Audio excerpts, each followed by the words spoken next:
Eh bien bonsoir, c'est Fred pour Indécent Podcast. Et comme on vous l'avait dit lors de la petite émission de présentation du concept de l'émission OSR Indécent, on se retrouve pour ce premier épisode, un peu le pilote quelque part aussi, hein, avec Valentin de Maison Nébuleuse, qu'on avait déjà reçu il y a quelques mois en arrière, pour parler de Aori, Pèlerine. Et là, en ce moment, vous avez un financement en cours sur Ulule, qui concerne donc Célan Obscur, qui est un hack de Morgborg.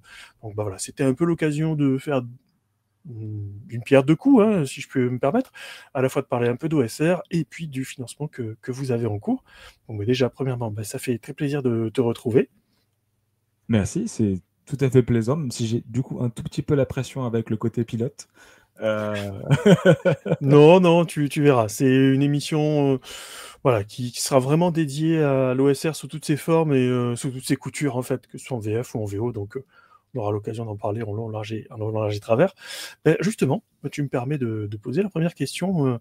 C'est pour toi, enfin pour toi et pour les collègues de Maison Nébuleuse, qu'est-ce que ça représente l'OSR? En quoi c'est important pour vous?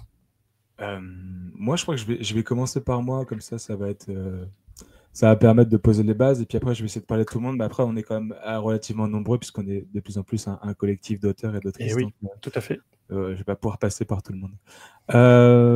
Moi, je pense que en fait, l'OSR, tu sais, je connaissais pas nécessairement le mot avant, je veux dire, 2020, il y a 4-5 ans, où vraiment, c'est quelque chose sur lequel je me suis intéressé. Mais en fait, c'est comme ça que je jouais depuis que je suis adolescent. En fait, quand j'ai commencé à jouer, c'était avec du Donjons et Dragons 3.5. Mhm. Et en fait, on bidouillait déjà les règles et on y jouait un peu avec cette espèce de philosophie de faut que ce soit simple, efficace, tu vois, les caractéristiques, les jets de Mhm. D20, enfin, vraiment quelque chose de. On s'était un peu approprié les règles, et je crois que c'est aussi une philosophie de l'OSR de s'approprier les règles, d'être pas mal dans le hasard, d'aller chercher des tableaux et tout ça. Donc, beaucoup d'impro, beaucoup de hasard, et puis on y va, on se prend pas la tête. Le but, c'est de se faire un peu plaisir, c'est d'être dans du divertissement. Donc, je Mhm. crois que l'OSR, pour moi, ça, c'est resté un peu cette idée. Bah, et on peut creuser plus, mais c'est cette idée d'un peu de. C'est assez simple, ça va un peu droit au but, et à la fois, c'est hyper méandreux parce que tu peux tout faire avec. Et donc, ma vision de l'OSR et ce que j'aime chez l'OSR, c'est ça, c'est le côté. On n'a pas besoin de passer 3 semaines à apprendre les règles. On peut y aller assez rapidement. On n'a pas besoin de passer 3 semaines à préparer un scénario. On peut y aller. Et c'est ça, cette espèce de facilité de rentrer dedans, de peut-être. Alors après, c'est peut-être aussi lié à l'improvisation que j'aime beaucoup et que je fais à côté, mais je pense que Ça c'est tout peut ça. aider. Ouais, je crois, hein. Et pour la maison, je vais m'attarder surtout sur l'équipe de Selena Obscur pour le coup. Pour Max, c'est sa consommation de jeux de rôle en général. Voilà. On va le dire. Il a une grande passion pour tous ces jeux un peu étiquetés OSR ou New OSR, enfin bref, tous ces trucs un peu school revival. Je crois que c'est un grand fan par exemple de DCC, qu'on peut à peu près catégoriser comme ça. Mhm. C'est un jeu de Euh, classique. ouais, Dungeon Craig classique, voilà, c'est un grand fan de DCC. Donc voilà. Et puis pour Léa, je pense que il a pas autant d'expérience que nous dans cette espèce de étiquetage de jeux, catégorisation des jeux. Elle aime juste l'idée de jouer et tout ça. Et je crois qu'elle a plus été attirée par l'aspect de l'univers visuel en fait qu'on est en train Ouais. de déployer. Et donc je pense que elle a plus. En gros, quand on lui a présenté le projet et qu'on a tu vois, OSR, c'était barbare pour elle, tu vois, c'était un peu, bon, c'est quoi ce truc-là? Elle s'en Mhm. foutait, c'était l'image, tu vois, c'était ah ouais, ok, non, par contre, ça me parle, ce truc que tu me mets visuellement, là, ça me parle beaucoup. Voilà. Je pense que Ouais. là, c'est plus l'aspect visuel qui l'a marqué avec toutes les propositions, même la variété de propositions, c'est ça qui était intéressant. Oui, c'est un petit peu le but de l'émission, effectivement, hein, c'est de montrer un petit peu toute la richesse de ce qui est produit dans le mouvement OSR, hein, qui a débuté il y a déjà quelques décennies, hein, ça date pas d'aujourd'hui. Ouais, effectivement, cet aspect graphique est vachement important pour le mouvement OSR, hein, qui date pas d'aujourd'hui. Ça va des vieilles illustrations noir et blanc typées Donjons et Dragons des premières époques, bien sûr plus modernisées, jusqu'à le truc complètement fou à la Morgborg. Ce qui va me permettre de poser la prochaine petite question, c'est Morgborg, parce que j'ai vu que vous étiez des gros fans de ce jeu-là. Et bah, justement, je voulais savoir pourquoi ce jeu en particulier. Parce que il y en a quand même beaucoup. On a déjà présenté par exemple Beyond the Wall et Kern, qui sont déjà deux jeux OSR. on a DCC, on a OSE, enfin, il y en a vraiment une tripotée. Donc pourquoi Morkborg? Du coup, ça vient plus de moi aussi. Mais Max aussi est fan. La première chose quand on s'est rencontré avec Max, la première chose qu'il a faite, c'est me prendre Morkborg dans ma bibliothèque et de repartir avec. Bon, je l'ai récupéré depuis, mais c'est la première chose qu'il a faite. En fait, moi, je suis retourné un peu dans le jeu de rôle grâce à Morkborg. J'avais vu le financement passer de loin, mais à cette époque, à l'époque du financement, moi, je rénovais ma maison, donc j'avais pas d'argent à mettre dans un financement. Ça peut se comprendre. Ouais. Et en fait, au moment du Covid, au tout début du Covid, je crois que je me retrouve sur le site. Et je me dis, mais c'est quoi ce truc? Ça a l'air génial. Et je l'ai acheté. Et c'était un peu ma grosse claque en me disant, ah ouais, trop cool, je vais pouvoir me remettre avec ça. Et en gros, Morkborg, du coup, pour moi, c'est la première pierre. Quand j'ai fondé Maison Nébuleuse au tout début, si vous remontez, si vous scrollez en bas de l'Instagram de Maison Nébuleuse, vous allez voir que c'est que du contenu Morkborg que j'ai posté. Pendant fin 2022, on a fait le Morktober avec un ami illustrateur. Et vraiment, le tout début de Maison Nébuleuse, c'est un Morktober avec des images un peu folles faites par un ami. Voilà.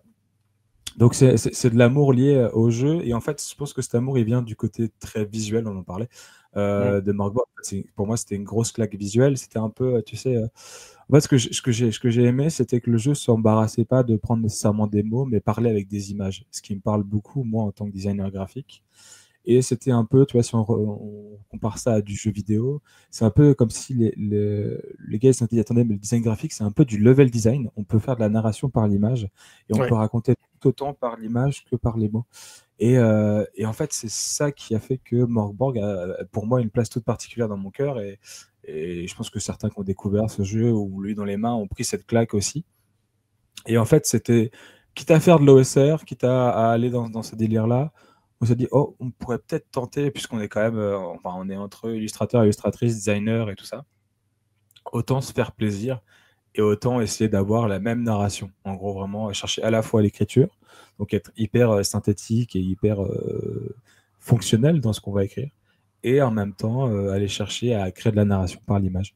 Et ouais, parce que c'est vrai que Morkborg, au niveau des règles, c'est pas le plus renversant des jeux OSR, on va dire, hein, parce qu'il est quand même assez simple.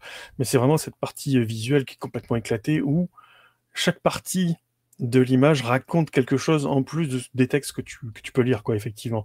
Et c'est des choses qu'on a retrouvées, comme tu disais, hein, dans d'autres jeux qui ne sont pas dans la mouvance OSR. Je pense par exemple, moi, personnellement, à Orbital Blues, dont on avait déjà parlé sur la chaîne. Mais il n'y a pas que, hein, il y a aussi pas mal de choses.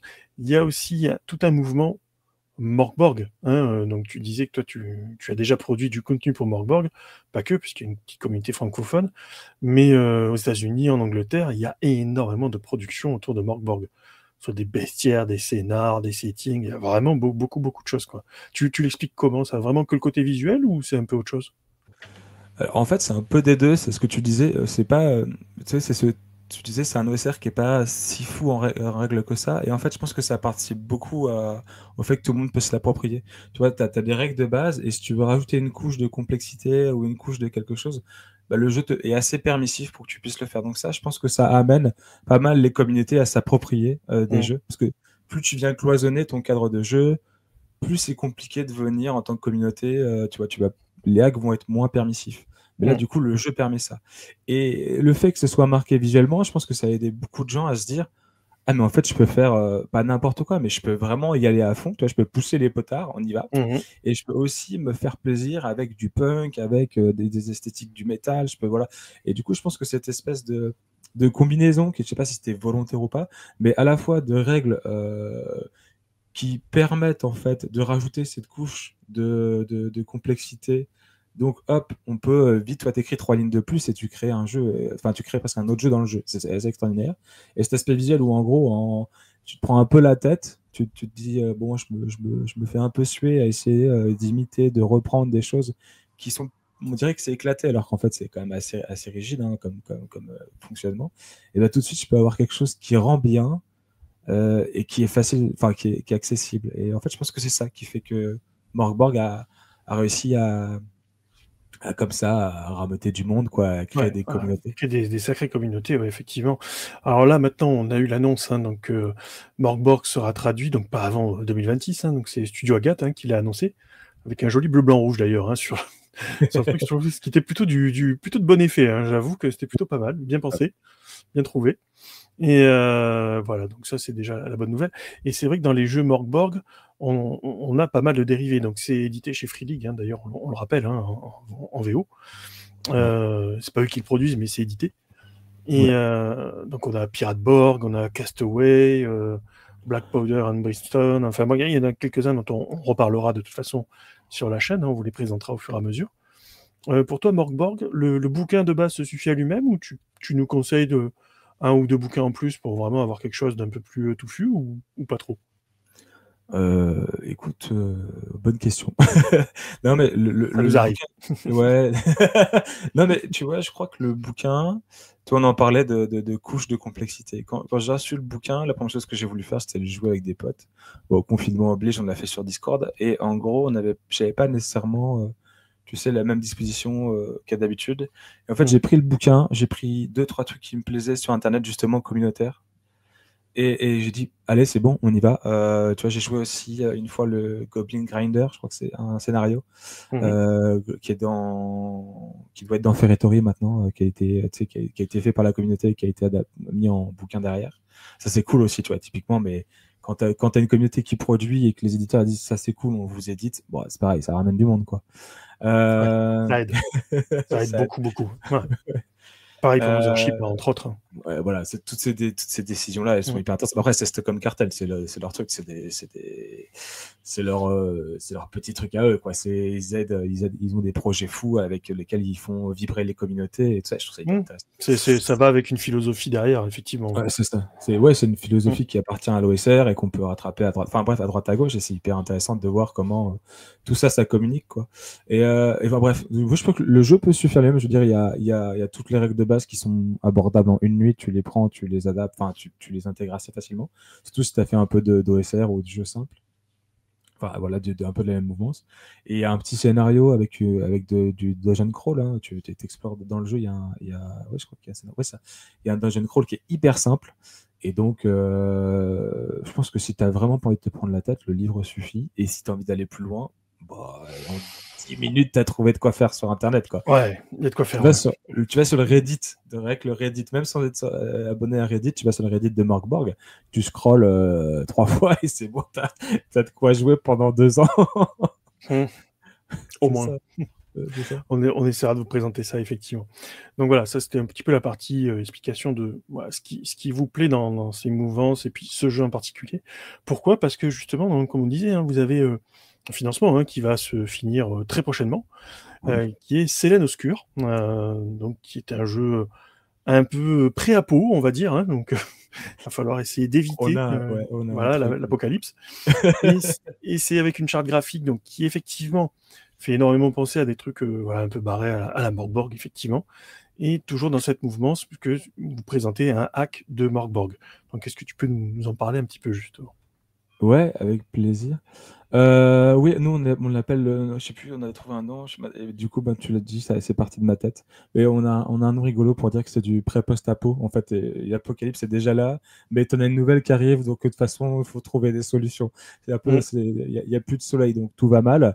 Mais en plus, la lune tombe, donc tout va encore plus mal. Mm. Euh, Donc c'était cette idée ouais, c'est ça, c'est post-apo, pré-post-apo. Voilà, on est entre deux post-apo.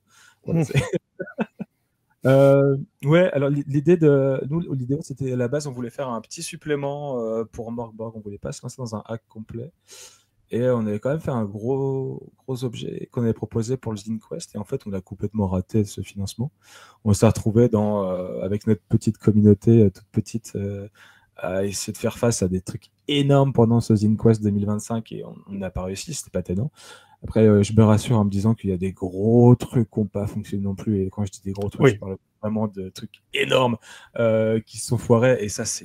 Enfin, bref. Et donc, on s'est posé un peu les questions. On s'est dit, bon, où est-ce qu'on en est? Qu'est-ce qu'on en fait? Et on se disait, bah, allez, on a déjà dépensé de l'argent dans la fabrication un peu du jeu, tu vois. Illustration, mise en page, tout ça. Il faut le faire, quoi. Il faut le faire. Donc, comment on le fait? Et on se dit, bah, on va le proposer en français. On ne sait pas, ce qui va arriver. On avait des bruits de couloir qui disaient Morgborg, il y a plusieurs personnes qui sont dessus et tout ça. On nous parlait beaucoup d'Arcane à l'époque. Donc, Oui. Fin 2024, début 2025. Oui, effectivement. Et du coup, on s'est dit, bah ouais, mais est-ce que nous, on a envie d'attendre qu'ils sortent Morkborg pour faire du Morkborg? Bon, non. Donc, on s'est dit, on va le proposer en français, on va faire un truc simple, un jeu complet, on reprend toutes les règles. On essaye de vraiment se caler avec la philosophie tu sais, vraiment cette philosophie du hack.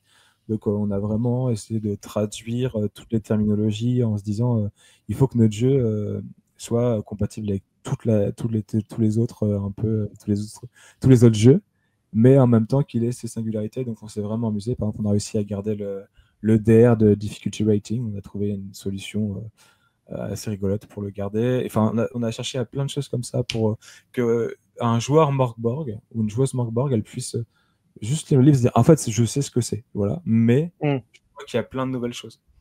Et Elle se retrouve avec les bases, quoi, en tout cas. c'est ça, et ça va super vite. Nous, on a quelques petites modifications qui sont des modifications plus personnelles parce que du coup, on propose à la fois c'est du Morkborg et en même temps on a des petites choses à dire nous sur l'OSR avec tu vois on parle l'initiative, elle nous plaît pas nécessairement, on a un truc plus proche du jeu vidéo avec chacun a une valeur d'initiative et puis du coup ça tourne en rond comme ça, tu sais, tu fais ta ligne d'initiative et quand il y a quelqu'un qui les fasse, bref, un truc un peu mécanique, mais on a trouvé plein de petites solutions comme ça qui nous plaisent.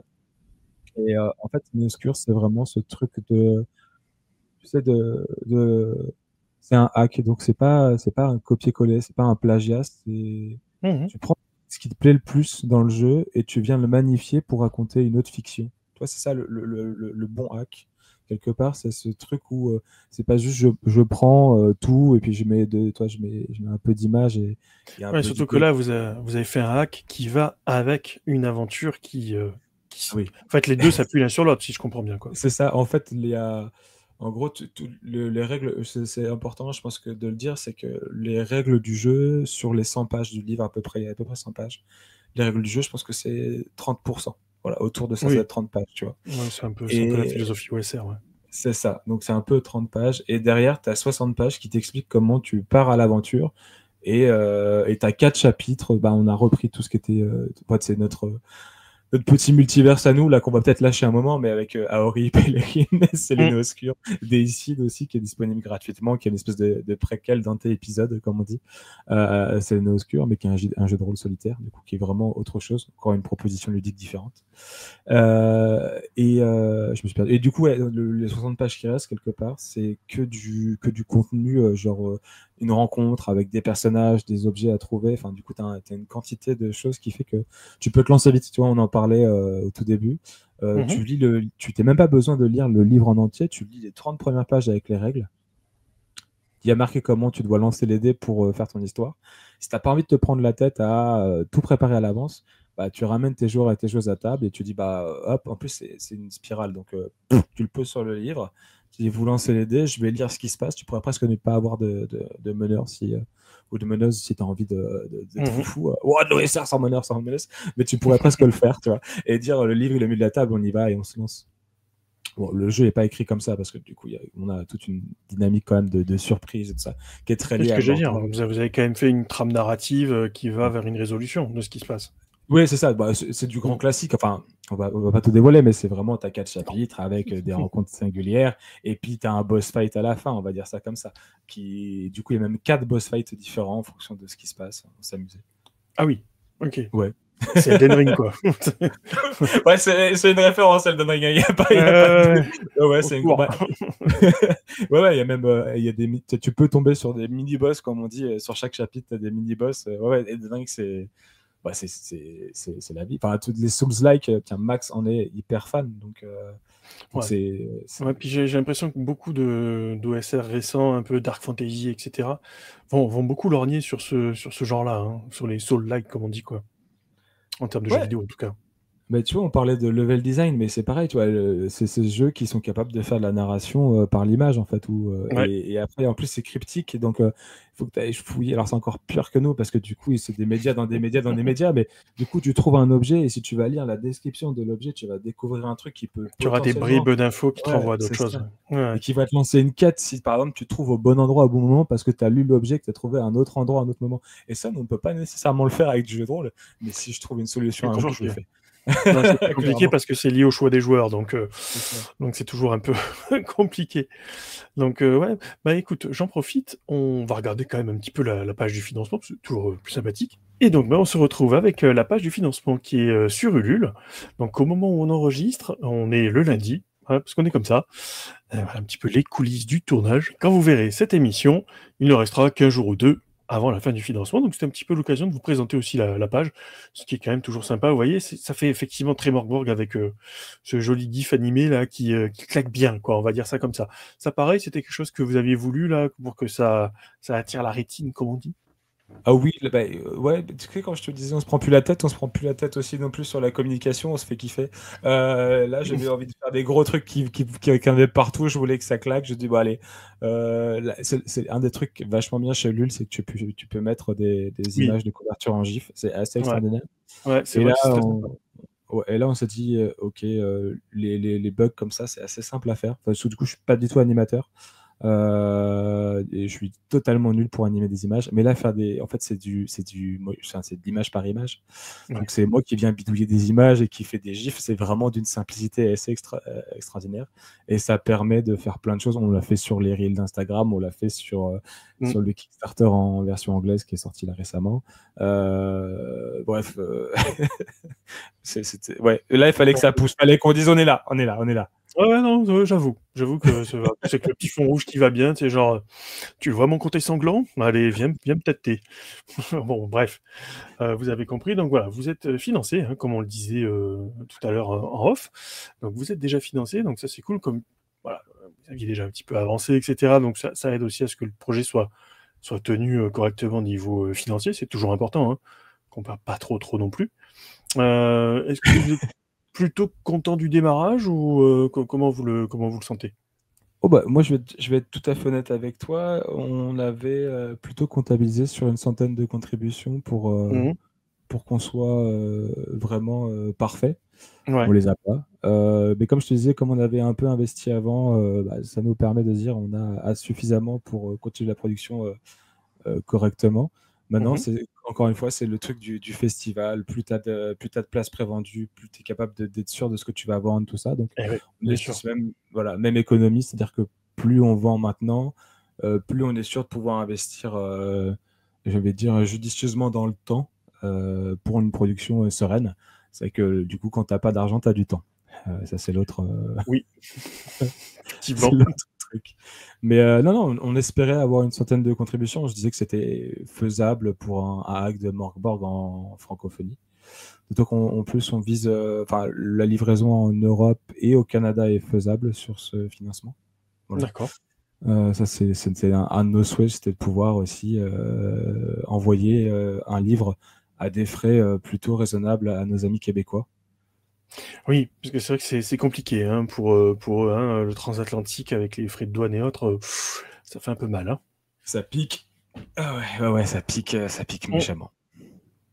Donc voilà, ce que je disais, hein, là je descends un petit peu dans la page, c'est plus pour vous montrer la partie esthétique, puisque hein, on a un petit peu discuté déjà de ce qu'on va retrouver dedans, c'est-à-dire à peu près 30% de règles et 60% d'univers, de tables aléatoires, de trames scénaristiques, hein, bien évidemment, mais c'est surtout sur la partie graphique, visuelle. Donc c'est vrai que ça claque énormément. Donc pareil, un reliure comme ça c'était quelque chose que vous vouliez aussi? Ouais, en fait, la reliure spirale, Mm. bah, c'est ce que je te disais. Là, on avait envie d'un truc en fait, moi, après, là, c'est personnel et du coup, la maison m'a suivi. J'en ai marre des reliures rigides que je peux pas ouvrir. Alors ça, encore une fois, c'est très personnel, mais tu vois, j'ai Ça reçu dépend des bouquins, récemment. Ouais, je ouais. dirais. Tu vois, je reçois, comment ça s'appelle, Farewell to Arms, donc encore un hack de Mark Borg, parce que j'en ai plusieurs, parce que j'aime ça, normal. Et je reçois le livre, je suis trop content, et là, je vois le livre est hyper épais, et la reliure est ultra rigide, et du coup, j'essaie de poser le livre, et faut que je le craque, que je le Ouais, fasse ça vivre. Et ça m'agace du coup de voir ce truc où si je veux ouvrir 2 pages comme ça, il faut que je le manipule, que je le pousse. Et du coup, j'étais un peu agacé Et en plus, au même moment, je vois tout le monde qui prend en photo, qui le met sur les communautés Markbound, qui le met dans sa bibliothèque. Et je fais, vas-y, ça me saoule de faire des livres à bibliothèque. Donc, vos couvertures rigides, vous pouvez vous les mettre où je pense. Non, mais voilà, je vais prendre un gros papier épais, vous inquiétez pas. Vous allez avoir une grosse spirale en métal, ça va tenir, vous inquiétez pas. Et même pour celles qui ont peur d'avoir un livre en spirale, il y a une boîte avec la collection de luxe qui peut rentrer dans votre bibliothèque. Ce qu'on avait vu. Et puis, de toute façon, il y a d'autres éditeurs qui ont fait du spiral et ça passe, Mais moi, nickel. Donc, je vois souvent et du coup, voilà, j'avais dit, allez, on se l'autorise. Et puis, du coup, ça nous permet, là, on est en train de travailler, enfin, je travaille plus dessus parce que c'est moi la partie design graphique en grande partie. Mais là, je suis en train de voir pour que, tu vois, toute la partie histoire, on puisse tourner le livre. Tu vois, que du coup, il y a un vrai sens de manipulation. Puisque comme on a des spiral binding, on peut vraiment s'amuser sur la continuité de la lecture. Ouais. Et du coup, qu'on puisse tourner le livre à 90 degrés à certains moments pour avoir d'autres effets et d'autres. Tu veux dire qu'en fait, c'est la maison des feuilles c'est ça? J'aimerais tellement faire un livre comme ça. T'imagines même pas. Mais oui, l'idée, c'est de. Alors, on va pas vous faire plier votre livre, on va pas vous le demander de le brûler ou de le mettre d'une façon bizarre au soleil. Ça, non, mais peut-être juste le tourner à un moment à 90 pour se dire ah ouais, ça se voit sur la. Tu vois, on a une hauteur, quoi. Typiquement, quand on arrive sur certains chapitres où on parle de montagne, où on parle de grimper et tout ça, de pouvoir profiter d'une image qui se tourne. Tu vois, et que jouer sur la hauteur et aller chercher encore une fois de la narration par le visuel, quoi. Non, mais je vois tout à fait. Ouais. Parce que, c'est que toute proportion gardée, moi j'avais vu dans Orbital Blues sur les vaisseaux, la construction des vaisseaux spatiaux et tout, et c'est pareil, c'est construit dans la page elle-même, par l'image. Donc c'est vrai que c'est toujours impressionnant quand c'est bien foutu, quoi. Donc voilà, un petit peu, c'était surtout pour donner un aperçu de ce que ça peut être. Alors après, si vous voulez voir, donc au niveau des tarifs, voilà, on les donne quand même, parce que c'est toujours important de le dire. Donc c'est pour 29 €, vous avez le livre, voilà, dont on vient de parler. Vous avez des stickers pour les fans, parce que c'est vrai que ça, stickers, pins, etc., ou les patchs aussi. C'est vraiment des trucs qui fonctionnent dans les communautés OSR, j'ai l'impression. Ouais, alors les patchs, on a essayé avec notre premier financement et comme il a foiré, on s'est dit bon, on arrête. Mais les patchs, on voulait en faire 2. Et en plus, ça coûte assez cher à produire quand tu veux des petits tirages et que tu veux pas les faire produire. Toi, nous, on essaie d'avoir une production européenne, même le national quand on peut, pour valoriser nos savoir-faire. Et typiquement, faire des patchs, on pouvait en faire 100 et ça nous coûtait un certain prix. Et on était prêt à le payer si le financement fonctionnait. Là, on s'est dit, tu vois ce que je disais, on revoit un peu les choses. Des beaux stickers avec un petit effet holographique, ça coûte déjà son petit prix et c'est pas non plus exorbitant. Et non, tu peux te faire plaisir. Là, le pack de 8, en plus, là, on en a révélé, là, il y en a 4 qui sont sur Lilu, mais on en a révélé un 5e récemment. Faudrait que je le mette à jour, ce truc-là. Tiens, ça, j'ai pas pensé à le faire, je sais pas pourquoi. Il y a un 5e qui est arrivé. Et en fait, on en a mis que 5 sur 8 parce que, en fait, comme on sait pas où est-ce qu'on va toujours, on se dit, bon, les illustrations, elles sont faites qu'à moitié, les designs graphiques, il est fait qu'à moitié. À un moment, ça se trouve, je vais sortir une dinguerie et du coup, je pourrais pas le mettre en stickers et je serais frustré. Donc, on attend encore un peu en disant, ouais, c'est on se laisse 3 stickers pour se dire, au cas où, à un moment, il y a une nouvelle Lilu ou il y a un truc complètement fou qui sort, on se fait plaisir. Alors après, pour les amateurs de PDF, voilà, 12 €. Ça, franchement, super accessible, pas d'excuses. La version de luxe qu'on a montré dans le défilement, c'est avec une belle petite boîte qui va avec. Voilà, c'est pas mal pour les aficionados. Et ma foi, c'est déjà pas mal. Alors là, par contre, pour 200, enfin voilà, tu m'excuses, j'arrondis à 200 €. Je vois édition imprimée, numérotée, signée, bon, le PDF, une carte du monde, un boîtier de rangement exclusif, des fiches de personnages, les stickers, et, ce qui est le plus important, la création d'un personnage jouable à son effigie, avec son illustration.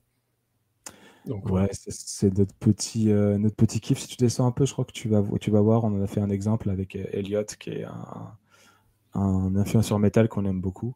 Voilà, ça, c'est typiquement, on a fait un exemple. Ça, c'était vraiment l'image que tu as dessus avec le portrait. C'est celle-là, ouais, ok. Et en gros, on en a fait une. Je pense que celle-ci, on va trouver un moyen de l'imprimer et de la mettre dans tous les livres de tout le monde. C'est un personnage pré-tiré. Et l'idée, c'est de se dire, en fait, on a aussi besoin de financement, donc on a besoin d'argent, mais comment on fait pour demander de l'argent sans non plus, tu vois, bon, file-moi 200 balles et viens, on a une conversation de 2 heures, tu vois, on n'avait pas envie de ce genre de truc. Et du coup, on s'est dit, vas-y, donne 200 balles, mais tes 200 balles, ils vont pas te servir qu'à toi. Déjà, on va te faire un personnage. On va t'envoyer un questionnaire, on te fait un personnage, et si tu as envie, on le fait à ton effigie. Si tu as envie que ce soit pour quelqu'un d'autre, tu le fais pour quelqu'un d'autre. On s'en fout. L'idée, c'est qu'il y ait quelqu'un qui soit là. Et tu vois, si tu veux que ce soit Jacques Chirac, c'est Jacques Chirac. Vraiment, il n'y a pas de problème. On fait un personnage à partir de Jacques Chirac. On trouve une solution. J'insiste, ça appartient à la personne qui paye. Et en plus de payer, tu te fais kiffer avec nous. Tu prends un peu de temps, on discute, on conçoit un personnage ensemble. Et en plus, tu vas filer cette petite fiche qu'on va imprimer à toutes les personnes qui ont choisi une contribution physique. C'est-à-dire que tout le monde qui a payé, il va avoir un personnage. On n'a pas encore eu de personnes qui l'ont sélectionné ici. Par contre, quand on a lancé la version anglaise, là, il y a quelques jours, il y a déjà quelqu'un qui en a pris un. Ouais, ça, c'était cool. Et j'espère que le financement anglais va fonctionner. Alors, c'est une autre partie.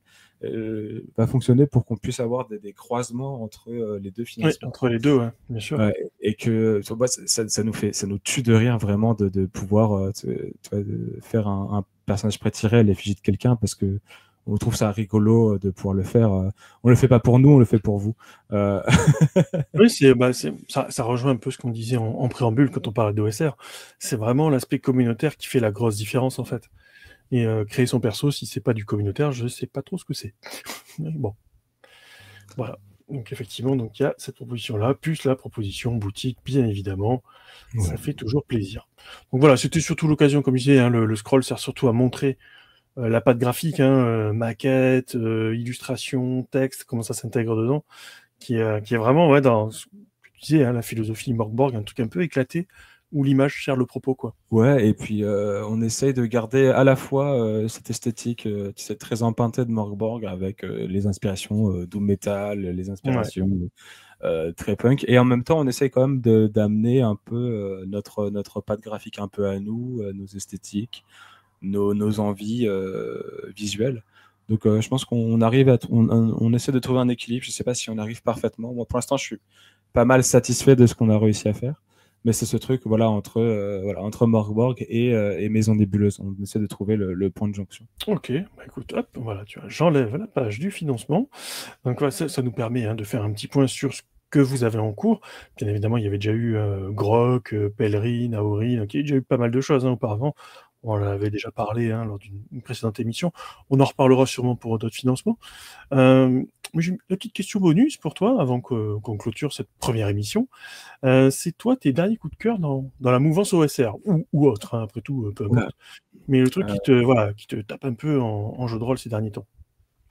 Attends, en dehors de ce que vous faites, bien sûr. Oui, bien sûr, évidemment. Non, écoute, là, comme ça, alors, étrangement, comme je fais de l'OSR en ce moment, je regarde pas d'OSR, c'est oufissime. J'ai suivi Shadow Dark de loin, mais depuis quelque temps, j'essaie de... Je sais pas si c'est bien ou c'est pas bien. Je laisserai les gens qui regardent se faire un avis, mais j'essaie de participer à des financements participatifs maintenant, où je vois que les personnes sont pas...